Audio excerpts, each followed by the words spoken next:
Hi friends, భగవద్గీతలో ఉన్న 18 అధ్యాయాలలో జ్ఞానం అనే పదం చాలాసార్లు ప్రస్తావించబడింది. అయితే ఈ వీడియోలో జ్ఞానం అనే పదానికి సంపూర్ణమైన అర్థాన్ని తెలుసుకుందాం. Hi friends, welcome to my YouTube channel Telugu Guruji.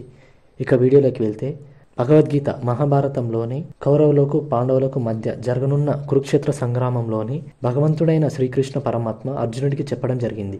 అయితే శ్రీకృష్ణుడు భగవద్గీత చెప్పే సమయంలో జ్ఞానం అనే పదాన్ని చాలాసార్లు చెప్పడం జరిగింది. దీనికి సరైన అర్థం చాలా మంది అర్థం చేసుకోలేకపోతున్నారు. ఈ వీడియోలో నేను దాని అర్థాన్ని వివరించబోతున్నాను.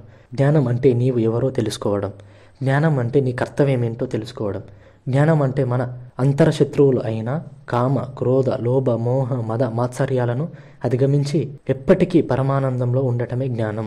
ఆధ్యాత్మిక జ్ఞానం కలిగిన వారు సుఖదుఖాలను సమానంగా స్వీకరిస్తారు. అన్ని పరిస్థితులలోనూ ప్రశాంతంగా ఉంటారు. జ్ఞాన మార్గంలో ఉండే వారి బుద్ధి దృఢంగా, స్థిరంగా ఉంటుంది మరియు వారి లక్ష్యం ఒకటే అయి ఉంటుంది.